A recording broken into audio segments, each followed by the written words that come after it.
Dinamika persaingan industri kapal selam Asia Pasifik dalam beberapa waktu terakhir ditandai dengan dibatalkannya program Future Submarine oleh Australia yang pada tahun 2016 diputuskan memakai desain kapal selam yang dikembangkan oleh firma Prancis DCNS yang kini bernama Naval Group.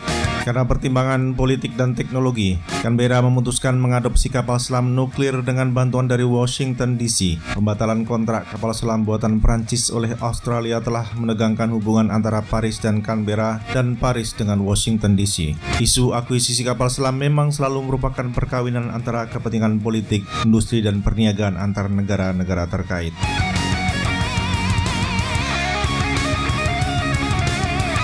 Indonesia sebagai negara yang ditakdirkan bertetangga dengan Australia memberikan perhatian pula dengan dinamika tersebut. Sebagaimana dicerminkan dalam komunike Kementerian Luar Negeri yang diterbitkan pada 17 September 2021. Salah satu butir dalam komunike adalah keprihatinan atas terus berlanjutnya perlombaan senjata dan proyeksi kekuatan militer di kawasan. Terlepas dari komunike Kementerian Luar Negeri mengenai kapal selam nuklir Australia, Indonesia sendiri saat ini tengah berada di simpang jalan dalam pengadaan kapal selam diesel elektrik. Mengapa Indonesia berada pada kondisi tersebut?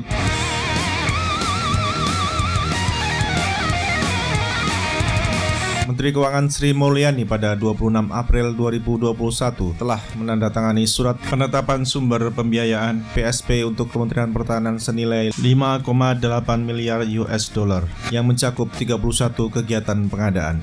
Satu di antara kegiatan itu adalah akuisisi kapal selam interim readiness bertonase 1.800 ton hingga 2.800 ton senilai 600 juta US dollar yang akan dibiayai oleh lembaga penjamin kredit ekspor. Berdasarkan PSP, Kementerian Pertahanan dapat segera mengeksekusi program pengadaan kapal selam melalui kegiatan lelang, termasuk diantaranya berdiskusi dengan calon-calon pemasok potensial. Sejak tahun 2020, banyak pihak memprediksi bahwa Naval Group asal Prancis akan bersaing dengan TKMS dari Jerman untuk mengisi kebutuhan kapal selam Indonesia.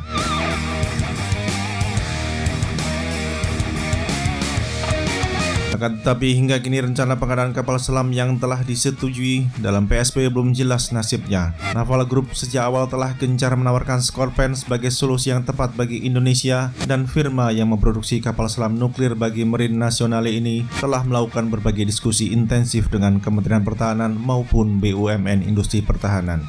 TKMS yang digadang-gadang akan menjadi kompetitor Naval Group dengan U214 ternyata dalam beberapa bulan terakhir kurang intensif dalam lobi menawarkan solusinya.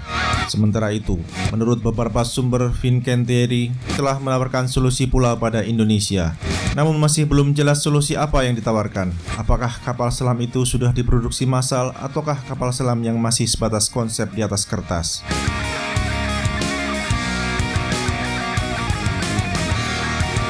Mengutip salah satu sumber, galangan kapal Italia tersebut menawarkan kapal selam dengan panjang 61 meter dengan kru yang jauh lebih sedikit dengan pesaing. Namun detail teknis lainnya seperti tonase kapal selam belum terungkap.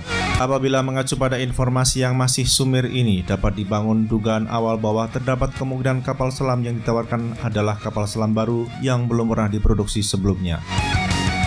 Pada sisi lain, fakta menunjukkan bahwa Fincantieri kini mengembangkan kapal selam baru untuk memenuhi pesanan Qatar yang spesifikasi teknisnya belum dibuka kepada umum.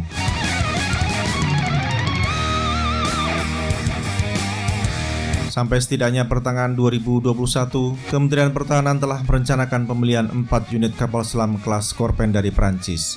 Namun rencana itu nampaknya tidak berlanjut karena dalam pengajuan revisi Daftar Rencana Pinjaman Luar Negeri Jangka Menengah DRPLNCM 2020-2024, nama kapal selam buatan Naval Group itu tidak terdapat dalam usulan. Justru yang diusulkan adalah pembelian kapal selam bertonase 850 ton dengan dukungannya sejumlah beberapa unit. Pertanyaannya adalah kapal selam apa yang dimaksud dengan tonase 850 ton tersebut?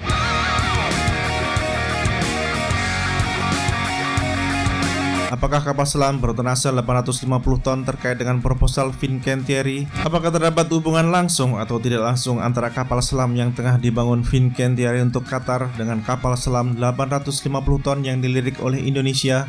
Sampai saat ini jawaban pasti atas pertanyaan-pertanyaan itu masih belum tersedia. Hanya waktu yang akan menjawab semua pertanyaan menggantung tersebut.